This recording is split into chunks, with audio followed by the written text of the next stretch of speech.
City Ravi ಅವರೇ, ನಿಮ್ಮನ್ನ ಷಡ್ಯಂತ್ರದ ಮೂಲಕ ಖೇಡ್ಡಾಕೆ ಕೆಡವಲು ಪ್ರಯತ್ನ ಮಾಡಿದ್ರ? ಹಾಗೆ ಷಡ್ಯಂತ್ರ ಮಾಡಿದ್ದಾದ್ರೆ ಯಾರವರು? ಏನಂದ್ರೆ ಷಡ್ಯಂತ್ರದ ರಾಜಕಾರಣದಲ್ಲಿ ಗಟ್ಟಿಯಾಗಿ ತಳ ಊರಕ್ಕಾಗಲ್ಲ. ಕೆಲವೊಮ್ಮೆ ಒಂದು ಸಣ್ಣ ಡ್ಯಾಮೇಜ್ ಮಾಡ್ಬೋದು, ಕೆಲವೊಮ್ಮೆ ತಾತ್ಕಾಲಿಕ ಲಾಭ ಪಡಿಬೋದು. ಆದರೆ ಇದು ಗಟ್ಟಿ ಫೌಂಡೇಶನ್ನು ಆಗಲ್ಲ.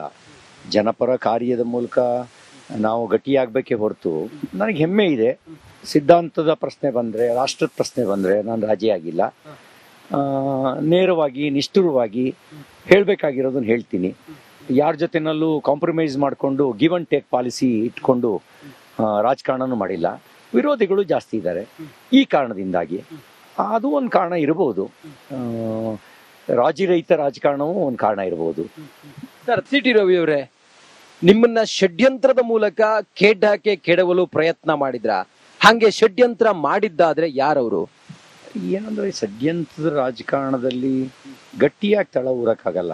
ಕೆಲವೊಮ್ಮೆ ಒಂದು ಸಣ್ಣ ಡ್ಯಾಮೇಜ್ ಮಾಡ್ಬೋದು, ಕೆಲವೊಮ್ಮೆ ತಾತ್ಕಾಲಿಕ ಲಾಭ ಪಡಿಬೋದು. ಆದರೆ ಇದು ಗಟ್ಟಿ ಫೌಂಡೇಶನ್ನು ಆಗಲ್ಲ. ಜನಪರ ಕಾರ್ಯದ ಮೂಲಕ ನಾವು ಗಟ್ಟಿಯಾಗಬೇಕೇ ಹೊರತು, ನನಗೆ ಹೆಮ್ಮೆ ಇದೆ.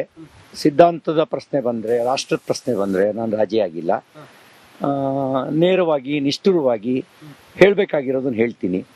ಯಾರ ಜೊತೆನಲ್ಲೂ ಕಾಂಪ್ರಮೈಸ್ ಮಾಡಿಕೊಂಡು ಗಿವ್ ಅಂಡ್ ಟೇಕ್ ಪಾಲಿಸಿ ಇಟ್ಕೊಂಡು ರಾಜಕಾರಣನೂ ಮಾಡಿಲ್ಲ. ವಿರೋಧಿಗಳು ಜಾಸ್ತಿ ಇದ್ದಾರೆ. ಈ ಕಾರಣದಿಂದಾಗಿ ಅದು ಒಂದು ಕಾರಣ ಇರಬಹುದು. ರಾಜಿರಹಿತ ರಾಜಕಾರಣವೂ ಒಂದು ಕಾರಣ ಇರಬಹುದು. ಸರ್, ಸಿಟಿ ರವಿ ಅವರೇ, ನಿಮ್ಮನ್ನ ಷಡ್ಯಂತ್ರದ ಮೂಲಕ ಖೇಡ್ಡಾಕೆ ಕೆಡವಲು ಪ್ರಯತ್ನ ಮಾಡಿದ್ರ? ಹಾಗೆ ಷಡ್ಯಂತ್ರ ಮಾಡಿದ್ದಾದ್ರೆ ಯಾರವರು? ಏನಂದ್ರೆ ಷಡ್ಯಂತ್ರದ ರಾಜಕಾರಣದಲ್ಲಿ ಗಟ್ಟಿಯಾಗಿ ತಳ ಊರಕ್ಕಾಗಲ್ಲ. ಕೆಲವೊಮ್ಮೆ ಒಂದು ಸಣ್ಣ ಡ್ಯಾಮೇಜ್ ಮಾಡ್ಬೋದು, ಕೆಲವೊಮ್ಮೆ ತಾತ್ಕಾಲಿಕ ಲಾಭ ಪಡಿಬೋದು. ಆದರೆ ಇದು ಗಟ್ಟಿ ಫೌಂಡೇಶನ್ನು ಆಗಲ್ಲ. ಜನಪರ ಕಾರ್ಯದ ಮೂಲಕ ನಾವು ಗಟ್ಟಿಯಾಗಬೇಕೇ ಹೊರತು, ನನಗೆ ಹೆಮ್ಮೆ ಇದೆ. ಸಿದ್ಧಾಂತದ ಪ್ರಶ್ನೆ ಬಂದರೆ, ರಾಷ್ಟ್ರದ ಪ್ರಶ್ನೆ ಬಂದರೆ ನಾನು ರಾಜಿ ಆಗಿಲ್ಲ. ನೇರವಾಗಿ ನಿಷ್ಠುರವಾಗಿ ಹೇಳಬೇಕಾಗಿರೋದನ್ನ ಹೇಳ್ತೀನಿ. ಯಾರ ಜೊತೆನಲ್ಲೂ ಕಾಂಪ್ರಮೈಸ್ ಮಾಡಿಕೊಂಡು ಗಿವ್ ಅಂಡ್ ಟೇಕ್ ಪಾಲಿಸಿ ಇಟ್ಕೊಂಡು ರಾಜಕಾರಣನೂ ಮಾಡಿಲ್ಲ. ವಿರೋಧಿಗಳು ಜಾಸ್ತಿ ಇದ್ದಾರೆ. ಈ ಕಾರಣದಿಂದಾಗಿ ಅದು ಒಂದು ಕಾರಣ ಇರಬಹುದು. ರಾಜಿರಹಿತ ರಾಜಕಾರಣವೂ ಒಂದು ಕಾರಣ ಇರಬಹುದು. ಸರ್, ಸಿಟಿ ರವಿ ಅವರೇ, ನಿಮ್ಮನ್ನ ಷಡ್ಯಂತ್ರದ ಮೂಲಕ ಖೇಡ್ಡಾಕೆ ಕೆಡವಲು ಪ್ರಯತ್ನ ಮಾಡಿದ್ರ? ಹಾಗೆ ಷಡ್ಯಂತ್ರ ಮಾಡಿದ್ದಾದ್ರೆ ಯಾರವರು? ಏನಂದ್ರೆ ಷಡ್ಯಂತ್ರದ ರಾಜಕಾರಣದಲ್ಲಿ ಗಟ್ಟಿಯಾಗಿ ತಳ ಊರಕ್ಕಾಗಲ್ಲ. ಕೆಲವೊಮ್ಮೆ ಒಂದು ಸಣ್ಣ ಡ್ಯಾಮೇಜ್ ಮಾಡ್ಬೋದು, ಕೆಲವೊಮ್ಮೆ ತಾತ್ಕಾಲಿಕ ಲಾಭ ಪಡಿಬೋದು. ಆದರೆ ಇದು ಗಟ್ಟಿ ಫೌಂಡೇಶನ್ನು ಆಗಲ್ಲ. ಜನಪರ ಕಾರ್ಯದ ಮೂಲಕ ನಾವು ಗಟ್ಟಿಯಾಗಬೇಕೇ ಹೊರತು, ನನಗೆ ಹೆಮ್ಮೆ ಇದೆ. ಸಿದ್ಧಾಂತದ ಪ್ರಶ್ನೆ ಬಂದರೆ, ರಾಷ್ಟ್ರದ ಪ್ರಶ್ನೆ ಬಂದರೆ ನಾನು ರಾಜಿ ಆಗಿಲ್ಲ. ನೇರವಾಗಿ ನಿಷ್ಠುರವಾಗಿ ಹೇಳಬೇಕಾಗಿರೋದನ್ನ ಹೇಳ್ತೀನಿ. ಯಾರ ಜೊತೆನಲ್ಲೂ ಕಾಂಪ್ರಮೈಸ್ ಮಾಡಿಕೊಂಡು ಗಿವ್ ಅಂಡ್ ಟೇಕ್ ಪಾಲಿಸಿ ಇಟ್ಕೊಂಡು ರಾಜಕಾರಣನೂ ಮಾಡಿಲ್ಲ. ವಿರೋಧಿಗಳು ಜಾಸ್ತಿ ಇದ್ದಾರೆ. ಈ ಕಾರಣದಿಂದಾಗಿ ಅದು ಒಂದು ಕಾರಣ ಇರಬಹುದು. ರಾಜಿರಹಿತ ರಾಜಕಾರಣವೂ ಒಂದು ಕಾರಣ ಇರಬಹುದು. ಸರ್, ಸಿಟಿ ರವಿ ಅವರೇ, ನಿಮ್ಮನ್ನ ಷಡ್ಯಂತ್ರದ ಮೂಲಕ ಖೇಡ್ಡಾಕೆ ಕೆಡವಲು ಪ್ರಯತ್ನ ಮಾಡಿದ್ರ? ಹಾಗೆ ಷಡ್ಯಂತ್ರ ಮಾಡಿದ್ದಾದ್ರೆ ಯಾರವರು? ಏನಂದ್ರೆ ಷಡ್ಯಂತ್ರದ ರಾಜಕಾರಣದಲ್ಲಿ ಗಟ್ಟಿಯಾಗಿ ತಳ ಊರಕ್ಕಾಗಲ್ಲ. ಕೆಲವೊಮ್ಮೆ ಒಂದು ಸಣ್ಣ ಡ್ಯಾಮೇಜ್ ಮಾಡ್ಬೋದು, ಕೆಲವೊಮ್ಮೆ ತಾತ್ಕಾಲಿಕ ಲಾಭ ಪಡಿಬೋದು. ಆದರೆ ಇದು ಗಟ್ಟಿ ಫೌಂಡೇಶನ್ನು ಆಗಲ್ಲ. ಜನಪರ ಕಾರ್ಯದ ಮೂಲಕ ನಾವು ಗಟ್ಟಿಯಾಗಬೇಕೇ ಹೊರತು, ನನಗೆ ಹೆಮ್ಮೆ ಇದೆ. ಸಿದ್ಧಾಂತದ ಪ್ರಶ್ನೆ ಬಂದರೆ, ರಾಷ್ಟ್ರದ ಪ್ರಶ್ನೆ ಬಂದರೆ ನಾನು ರಾಜಿ ಆಗಿಲ್ಲ. ನೇರವಾಗಿ ನಿಷ್ಠುರವಾಗಿ ಹೇಳಬೇಕಾಗಿರೋದನ್ನ ಹೇಳ್ತೀನಿ. ಯಾರ ಜೊತೆನಲ್ಲೂ ಕಾಂಪ್ರಮೈಸ್ ಮಾಡಿಕೊಂಡು ಗಿವ್ ಅಂಡ್ ಟೇಕ್ ಪಾಲಿಸಿ ಇಟ್ಕೊಂಡು ರಾಜಕಾರಣನೂ ಮಾಡಿಲ್ಲ. ವಿರೋಧಿಗಳು ಜಾಸ್ತಿ ಇದ್ದಾರೆ. ಈ ಕಾರಣದಿಂದಾಗಿ ಅದು ಒಂದು ಕಾರಣ ಇರಬಹುದು. ರಾಜಿರಹಿತ ರಾಜಕಾರಣವೂ ಒಂದು ಕಾರಣ ಇರಬಹುದು. ಸರ್, ಸಿಟಿ ರವಿ ಅವರೇ, ನಿಮ್ಮನ್ನ ಷಡ್ಯಂತ್ರದ ಮೂಲಕ ಖೇಡ್ಡಾಕೆ ಕೆಡವಲು ಪ್ರಯತ್ನ ಮಾಡಿದ್ರ? ಹಾಗೆ ಷಡ್ಯಂತ್ರ ಮಾಡಿದ್ದಾದ್ರೆ ಯಾರವರು?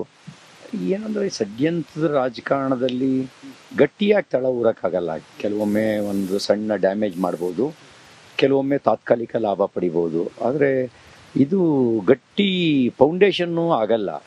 ಜನಪರ ಕಾರ್ಯದ ಮೂಲಕ ನಾವು ಗಟ್ಟಿಯಾಗಬೇಕೇ ಹೊರತು, ನನಗೆ ಹೆಮ್ಮೆ ಇದೆ. ಸಿದ್ಧಾಂತದ ಪ್ರಶ್ನೆ ಬಂದರೆ, ರಾಷ್ಟ್ರದ ಪ್ರಶ್ನೆ ಬಂದರೆ ನಾನು ರಾಜಿ ಆಗಿಲ್ಲ. ನೇರವಾಗಿ ನಿಷ್ಠುರವಾಗಿ ಹೇಳಬೇಕಾಗಿರೋದನ್ನ ಹೇಳ್ತೀನಿ. ಯಾರ ಜೊತೆನಲ್ಲೂ ಕಾಂಪ್ರಮೈಸ್ ಮಾಡಿಕೊಂಡು ಗಿವ್ ಅಂಡ್ ಟೇಕ್ ಪಾಲಿಸಿ ಇಟ್ಕೊಂಡು ರಾಜಕಾರಣನೂ ಮಾಡಿಲ್ಲ. ವಿರೋಧಿಗಳು ಜಾಸ್ತಿ ಇದ್ದಾರೆ. ಈ ಕಾರಣದಿಂದಾಗಿ ಅದು ಒಂದು ಕಾರಣ ಇರಬಹುದು. ರಾಜಿರಹಿತ ರಾಜಕಾರಣವೂ ಒಂದು ಕಾರಣ ಇರಬಹುದು. ಸರ್, ಸಿ ಟಿ ರವಿ ಅವರೇ, ನಿಮ್ಮನ್ನ ಷಡ್ಯಂತ್ರದ ಮೂಲಕ ಕೆಡವಲು ಕೆಡವಲು ಪ್ರಯತ್ನ ಮಾಡಿದ್ರ? ಹಾಗೆ ಷಡ್ಯಂತ್ರ ಮಾಡಿದ್ದಾದ್ರೆ ಯಾರವರು? ಏನಂದ್ರೆ ಷಡ್ಯಂತ್ರದ ರಾಜಕಾರಣದಲ್ಲಿ ಗಟ್ಟಿಯಾಗಿ ತಳ ಊರಕ್ಕಾಗಲ್ಲ. ಕೆಲವೊಮ್ಮೆ ಒಂದು ಸಣ್ಣ ಡ್ಯಾಮೇಜ್ ಮಾಡ್ಬೋದು, ಕೆಲವೊಮ್ಮೆ ತಾತ್ಕಾಲಿಕ ಲಾಭ ಪಡಿಬೋದು. ಆದರೆ ಇದು ಗಟ್ಟಿ ಫೌಂಡೇಶನ್ನು ಆಗಲ್ಲ. ಜನಪರ ಕಾರ್ಯದ ಮೂಲಕ ನಾವು ಗಟ್ಟಿಯಾಗಬೇಕೇ ಹೊರತು, ನನಗೆ ಹೆಮ್ಮೆ ಇದೆ. ಸಿದ್ಧಾಂತದ ಪ್ರಶ್ನೆ ಬಂದರೆ, ರಾಷ್ಟ್ರದ ಪ್ರಶ್ನೆ ಬಂದರೆ ನಾನು ರಾಜಿ ಆಗಿಲ್ಲ. ನೇರವಾಗಿ ನಿಷ್ಠುರವಾಗಿ ಹೇಳಬೇಕಾಗಿರೋದನ್ನ ಹೇಳ್ತೀನಿ. ಯಾರ ಜೊತೆನಲ್ಲೂ ಕಾಂಪ್ರಮೈಸ್ ಮಾಡಿಕೊಂಡು ಗಿವ್ ಅಂಡ್ ಟೇಕ್ ಪಾಲಿಸಿ ಇಟ್ಕೊಂಡು ರಾಜಕಾರಣನೂ ಮಾಡಿಲ್ಲ. ವಿರೋಧಿಗಳು ಜಾಸ್ತಿ ಇದ್ದಾರೆ. ಈ ಕಾರಣದಿಂದಾಗಿ ಅದು ಒಂದು ಕಾರಣ ಇರಬಹುದು. ರಾಜಿರಹಿತ ರಾಜಕಾರಣವೂ ಒಂದು ಕಾರಣ ಇರಬಹುದು. ಸರ್, ಸಿ ಟಿ ರವಿ ಅವರೇ, ನಿಮ್ಮನ್ನ ಷಡ್ಯಂತ್ರದ ಮೂಲಕ ಕೆಡವಲು ಪ್ರಯತ್ನ ಮಾಡಿದ್ರ? ಹಾಗೆ ಷಡ್ಯಂತ್ರ ಮಾಡಿದ್ದಾದ್ರೆ ಯಾರವರು? ಏನಂದ್ರೆ ಷಡ್ಯಂತ್ರದ ರಾಜಕಾರಣದಲ್ಲಿ ಗಟ್ಟಿಯಾಗಿ ತಳ ಊರಕ್ಕಾಗಲ್ಲ. ಕೆಲವೊಮ್ಮೆ ಒಂದು ಸಣ್ಣ ಡ್ಯಾಮೇಜ್ ಮಾಡ್ಬೋದು, ಕೆಲವೊಮ್ಮೆ ತಾತ್ಕಾಲಿಕ ಲಾಭ ಪಡಿಬೋದು. ಆದರೆ ಇದು ಗಟ್ಟಿ ಫೌಂಡೇಶನ್ನು ಆಗಲ್ಲ. ಜನಪರ ಕಾರ್ಯದ ಮೂಲಕ ನಾವು ಗಟ್ಟಿಯಾಗಬೇಕೇ ಹೊರತು, ನನಗೆ ಹೆಮ್ಮೆ ಇದೆ. ಸಿದ್ಧಾಂತದ ಪ್ರಶ್ನೆ ಬಂದರೆ, ರಾಷ್ಟ್ರದ ಪ್ರಶ್ನೆ ಬಂದರೆ ನಾನು ರಾಜಿ ಆಗಿಲ್ಲ. ನೇರವಾಗಿ ನಿಷ್ಠುರವಾಗಿ ಹೇಳಬೇಕಾಗಿರೋದನ್ನ ಹೇಳ್ತೀನಿ. ಯಾರ ಜೊತೆನಲ್ಲೂ ಕಾಂಪ್ರಮೈಸ್ ಮಾಡಿಕೊಂಡು ಗಿವ್ ಅಂಡ್ ಟೇಕ್ ಪಾಲಿಸಿ ಇಟ್ಕೊಂಡು ರಾಜಕಾರಣನೂ ಮಾಡಿಲ್ಲ. ವಿರೋಧಿಗಳು ಜಾಸ್ತಿ ಇದ್ದಾರೆ. ಈ ಕಾರಣದಿಂದಾಗಿ ಅದು ಒಂದು ಕಾರಣ ಇರಬಹುದು.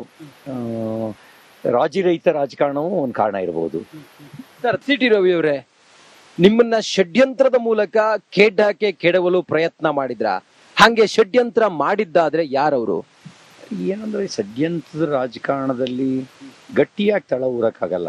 ಕೆಲವೊಮ್ಮೆ ಒಂದು ಸಣ್ಣ ಡ್ಯಾಮೇಜ್ ಮಾಡ್ಬೋದು, ಕೆಲವೊಮ್ಮೆ ತಾತ್ಕಾಲಿಕ ಲಾಭ ಪಡಿಬೋದು. ಆದರೆ ಇದು ಗಟ್ಟಿ ಫೌಂಡೇಶನ್ನು ಆಗಲ್ಲ.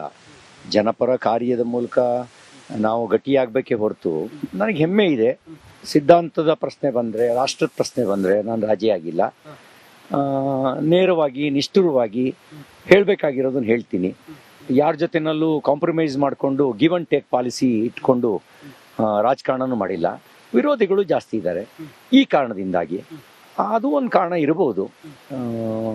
ರಾಜಿರಹಿತ ರಾಜಕಾರಣವೂ ಒಂದು ಕಾರಣ ಇರಬಹುದು. ಸರ್, ಸಿ ಟಿ ರವಿ ಅವರೇ, ನಿಮ್ಮನ್ನ ಷಡ್ಯಂತ್ರದ ಮೂಲಕ ಕೆಡವಲು ಪ್ರಯತ್ನ ಮಾಡಿದ್ರ? ಹಾಗೆ ಷಡ್ಯಂತ್ರ ಮಾಡಿದ್ದಾದ್ರೆ ಯಾರವರು? ಏನಂದ್ರೆ ಷಡ್ಯಂತ್ರದ ರಾಜಕಾರಣದಲ್ಲಿ ಗಟ್ಟಿಯಾಗಿ ತಳ ಊರಕ್ಕಾಗಲ್ಲ. ಕೆಲವೊಮ್ಮೆ ಒಂದು ಸಣ್ಣ ಡ್ಯಾಮೇಜ್ ಮಾಡ್ಬೋದು, ಕೆಲವೊಮ್ಮೆ ತಾತ್ಕಾಲಿಕ ಲಾಭ ಪಡಿಬೋದು. ಆದರೆ ಇದು ಗಟ್ಟಿ ಫೌಂಡೇಶನ್ನು ಆಗಲ್ಲ. ಜನಪರ ಕಾರ್ಯದ ಮೂಲಕ ನಾವು ಗಟ್ಟಿಯಾಗಬೇಕೇ ಹೊರತು, ನನಗೆ ಹೆಮ್ಮೆ ಇದೆ.